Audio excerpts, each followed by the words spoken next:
স্বাৱলম্বিতাৰ এক অনন্য নিদৰ্শন নিজৰ কৰ্মেৰে আন 10 জনক স্বাৱলম্বিতাৰ পথ দেখুওৱা এগৰাকী ব্যক্তি যেতিয়া মহানগৰীত উৎকট গৰম পৰে যেতিয়া আপুনি এই গৰমত কেৱল বাহিৰাগত পানীয় অৰ্থাৎ কোল্ড ড্ৰিংকছ আপোনালোকে সেৱন কৰে সেই সময়ত কেৱল এক সাধাৰণ উপায়েৰে বনোৱা আমি নেমু পানী বা ঘৰত যেনেদৰে সাধাৰণে আমি নেমু পানী বনাওঁ সেই নেমু পানী কেনেদৰে এতিয়া মহানগৰী বিখ্যাত হৈ পৰিছে মহানগৰতো উপলব্ধ হৈছে কেৱল নেমু পানী নহয় থেকেৰাৰ পৰা আদি কৰি বিভিন্ন থলুৱা সামগ্ৰীৰে কেনেদৰে আপোনাৰ দেহটো শীতল কৰিব পাৰি তেনেকুৱা ধৰণৰ কিছুমান মিশ্ৰিত পানীয় মহানগৰীত তেৱে ব্যৱসায় আৰম্ভ কৰিছে মহানগৰীত সেই পানীয় তেৱে বিক্ৰী কৰে আমি তেওঁৰ লগত পোনপটীয়াভাৱে কথা পাতিম যে কেনেদৰে এই ব্যৱসায় আৰম্ভ কৰিছে আৰু এই ব্যৱসায়ৰ লগত তেৱে কেনেদৰে বহুকেইজনক নিজৰ লগত এই কামত আগবঢ়াই নিছে তেৱে নিবনুৱাক তেৱে বনোৱা কৰিছে মোৰ নাম শ্ৰী উত্তম কুমাৰ ডেকা আৰু আপুনি কেতিয়াৰ পৰা ইয়াতে এই ব্যৱসায় আৰম্ভ কৰিছে আপোনাৰ 14-15 বছৰ হৈ গ'ল এইটো থেকেৰা তেতেলী পদিনা নেমুৰ মিক্সৰ প্ৰডাক্টটো 14-15 বছৰ হ'ল ক'ৰ পৰা আহিছিল আপুনি মইতো আমাৰ ঘৰ পাঠশালাৰ পিনে পাঠশালাৰ পৰা উত্তৰে যাব লাগে জালা পাঠশালাৰ পৰা যিটো উত্তৰ চাইড সেইপিনে জালাহত ঘৰ গুৱাহাটী এই কাম কৰিব আহিছিল নে কিবা বেলেগ কাম প্ৰথমটো মই যিটো আপোনাৰ 2001তে আহিছোঁ আহি আপোনাৰ মেঘদূত ভৱন যে আছে মেঘদূত ভৱনৰ এডভাৰ্টাইজ যে বিক্ৰী কৰা আছিলে তাতে আছিলোঁ মেঘদূত ভৱনৰ তাৰপাছত যেতিয়া ডিজিটেল হৈ গ'ল আপোনাৰ অনলাইন ছিষ্টেম হ'ল ফৰ্ম চৰ্মিংকৈ বিক্ৰী নোহোৱা হ'ল তাৰপিছত আৰু এইটো কৰিলোঁ এইটো ভালেই চলি আছে চিন্তাটো কেনেকৈ আহিল দাদা চিন্তা মানে কথাটো হ'ল কি এটা বিজনেছ যিহেতু নচলা হ'ল আৰু কথাটো নচলা বিজনেছ কৰিতো লাভ নাই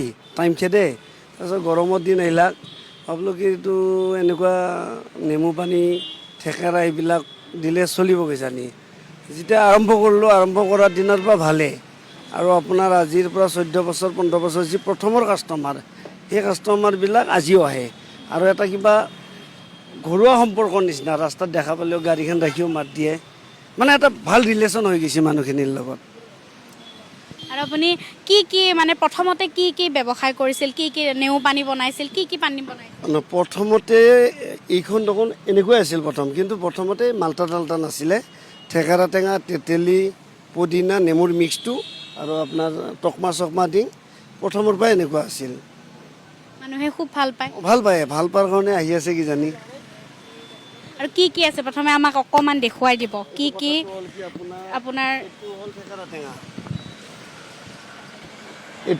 এইটো থেকেৰা টেঙা এইটো আপোনাৰ তেতেলী এইটো আপোনাৰ ইংৰাজীত চিয়াচিড বুলি কয় অসমীয়াত টকমা আজিকালি এইটো এড হৈছে এতিয়া হয় আৰু আপোনাৰ এইটো পদিনা আৰু তাৰ লগত নেমু মিক্স কৰি দিং ক'লা নিমখ দিং কাষেক লাগিলে চেনি দিং কাষেক লাগিলে ফলো ৰাখিছোঁ এতিয়া মাল্টা আছে মৌচুমী আছে আনাৰ আছে মানে জুচৰ পাৰাখিনি ৰাখিছোঁ আৰু মানুহে কি ভাল পায় এতিয়া কয়নে যে থলুৱা বস্তু এতিয়া মিক্সৰ পটু খুব খায় আৰু কিছুমানে এক্সট্ৰাকৈ হয়তো থেকেৰা খায় তেতেলী খায় যাক যেনেকৈ লাগে বনাই দিওঁ আৰু মানে কাষ্টমাৰক আৰু অসুবিধা নিদিওঁ আৰু যাই যি বিচাৰে এটা সময় মানে কথাটো হ'ল কি যেতিয়া আমি পঢ়া পাতি আধাতে আহিলোঁ মই ডিগ্ৰীয়ে পিয়াৰ বাৰু ডিগ্ৰীটো কমপ্লিট নহ'ল এনেকৈ বিজনেছত আহিলোঁ আহি যে ক'লোৱে প্ৰথমতে মেঘদূত ভৱনত তাতে তাৰপিছত এইটোও বেপাৰ নিজৰ সেই ইনকামেদি আৰম্ভ কৰিলোঁ যি আগৰ ইনকাম আছিলে দোকানৰ এনেকৈ চলি আছোঁ আৰু বেলেগৰ আৰু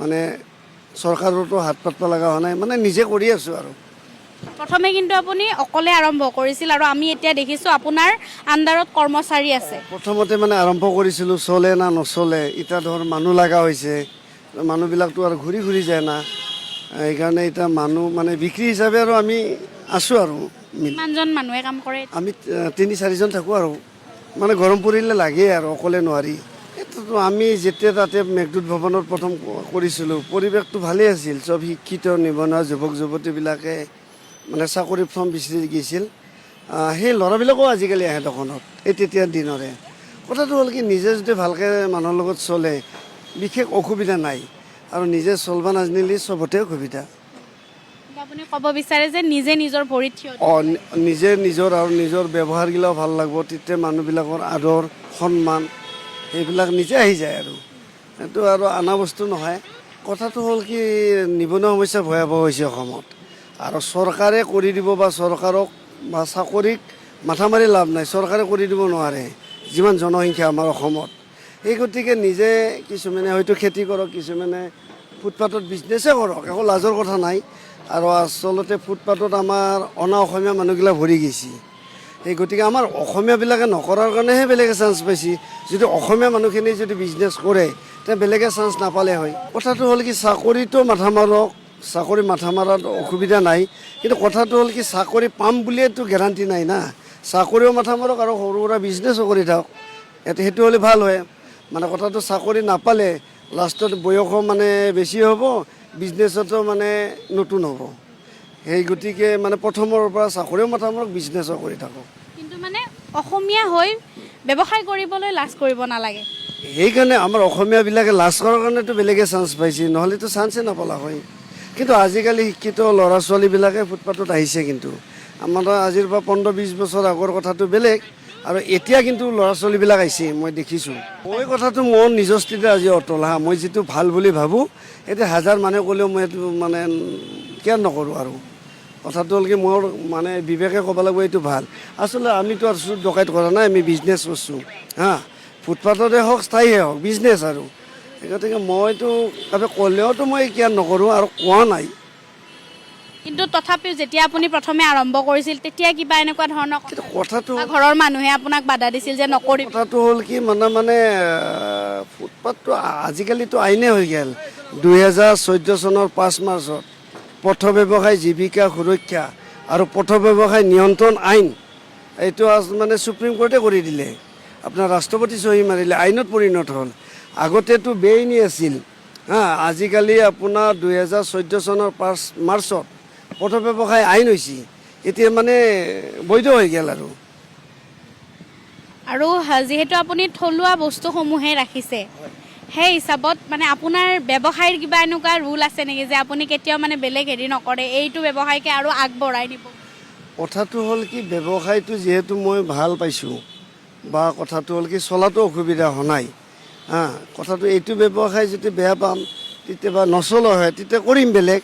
কিন্তু এইটো ব্যৱসায়টো মানে দিনক দিনে বাঢ়ি আছে, কমা নাই তাৰমানে। এই গতিকে আৰু বেলেগ মাথা মাৰা নাই বৰ্তমান। 15 বছৰত অনুভৱ কেনেকুৱা?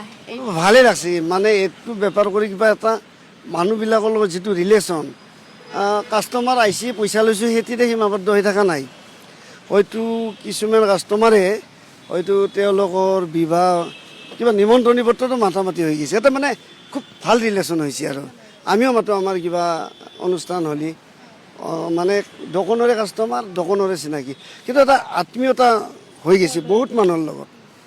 এই গাড়ী আহিলেও চিগাৰ আহিলেও ৰাখি মাত দিয়ে, দোকান খোলা নাই আজি, কি খবৰ, কি কথা, মানে কিবা ভাল লাগে। আৰু কি ভাল লাগে ক'ব নোৱাৰোঁ। আৰু বৰ্তমান মানে আপুনি সকলোকে কি ক'ব যে সকলোৱে নিজৰ ভৰিত নিজে থিয় দিব লাগে আৰু নিজাববীয়াকৈ কিবা আৰম্ভ কৰিব লাগে? এইটো কথাটো হ'ল কি পৰক আশা কৰি লাভ নাই, মইতো ক'লোৱে চব মাথা মাৰক, মানে উচ্চাকাংক্ষা থাকিব লাগে। কিন্তু এনেই আৰু উচ্চাকাংক্ষা কৰি লাভ নাই, কিবা কৰি উচ্চাকাংক্ষা কৰক। আচলতে কোনো কামক লাজ কৰিব নালাগে, আৰু সৰু ডাঙৰৰ কোনো কথা নাই, সৎ কাম কৰিব লাগে। মানে বেয়া পোৱা কাম কৰিব নালাগে, বেয়া আৰু এইটো যিটো বুজে বেয়া লাইনৰ কাম কৰিব নালাগে। কষ্ট কৰক, সৰু কাম কৰক, ফুটপাথতে দোকান দিয়ক, আৰু একেলগে মানে গাছৰ ওপৰক লৈ একেলগে উঠিব নোৱাৰিতো, মানে তলৰ পৰা যাতে উঠি যায়, ওপৰক লৈ উঠাটো সহজ হয়। সেইকাৰণে আমাৰ অসমীয়া ল'ৰা ছোৱালীবিলাকক মই আহ্বান জনাইছোঁ। আমাৰ গুৱাহাটীখনত মোটামুটি 70% অসমীয়া মানুহ নাই, অনা অসমীয়া মানুহ আছে। সেইকাৰণে অসমীয়া ল'ৰা ছোৱালীবিলাকে নিজে সৰু সৰু কাম কৰিও স্বাৱলম্বী হওক, সেইটোৱে মোৰ ফালৰ পৰা আহ্বান। আৰু আমিতো আৰু প্ৰথম এখন নামান সৰু টেবুলত দিছিলোঁ, মানে প্লাষ্টিক অলপ বস্তু লৈ, কিন্তু এতিয়া আমি আৰু চলিব পাৰোঁ। আৰু এনেকৈ 2-এটা মানুহ আছে আৰু তেওঁলোকেও চলি আছে পৰিয়ালবিলাক। সেইকাৰণে সৰুৰ পৰা আৰম্ভ কৰিলে ভাল, আৰু প্ৰেক্টিকেলি হৈ যায়। মইতো বহুত দিন আগৰ পৰা আহোঁ, ভাল লাগে আহি। অসমীয়া মানুহ দিছে, চৰকাৰে উঠাব নালাগে, এইবিলাক খাটি খোৱা মানুহ, সিহঁতে মানে অলপ পইচা গোটাই পৰিয়াল পোহপাল দি আছে, সেইটো বেয়া কাম নহয়।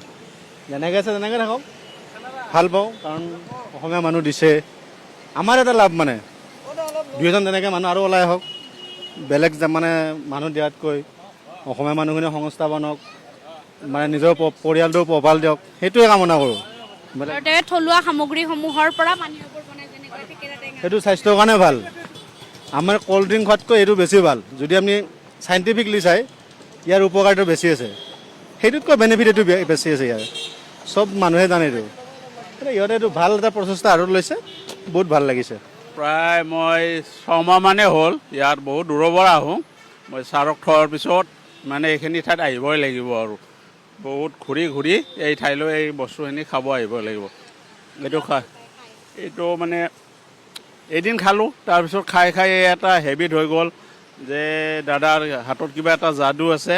সেইকাৰণে বহুত দূৰৰ পৰা আহি এয়াৰপৰ্টত মই ছাৰ্ভিচ কৰোঁ, তাৰ পৰা আহি ইয়াত একগা খাই যাবই লাগিব আৰু মানে খুব ভাল পাওঁ আৰু। কোনটো বেছি প্ৰিয় আপোনাৰ, থেকেৰা নেমু? এই থেকেৰা গোটেইকেইটা মিক্স কৰিয়ে খাওঁ মই, প্ৰায় ইয়াতে টকমাও দিয়ে, খুব ভালেই লাগিছে।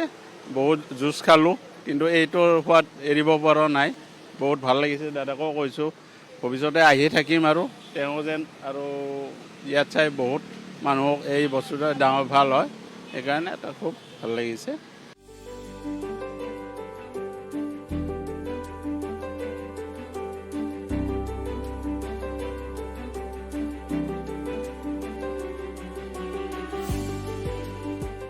এনেদৰে চাওক, এটা সৰু কৰ্ম বুলি কৈছোঁ এইকাৰণে কাৰণ এটা সৰু তেওঁ ব্যৱসায়ৰে আৰম্ভ কৰিছিল তেওঁৰ এই কৰ্মজীৱন, আৰু আজি 15 বছৰ সম্পূৰ্ণ হৈ গ'ল। তেওঁ এনেদৰে গণেশগুৰিৰ এই স্থানখিনি বাছি লৈছে আৰু মেঘদূত ভৱনৰ পৰা তেওঁৰ যাত্ৰা আৰম্ভ হৈ এতিয়া গণেশগুৰিৰ এই স্থানত তেওঁৰ এই ডাঙৰ চৰ্বতৰ যি ঠেলাখন আছে ইয়াতে চলাই আছে, আৰু তেওঁৰ আণ্ডাৰত বহুকেইটা ল'ৰাই কাম কৰি আছে, বহুকেইটা ব্যক্তিয়ে তেওঁৰ লগতে একেলগে এইদৰে স্বাৱলম্বিতাৰ নিদৰ্শন দাঙি ধৰিছে।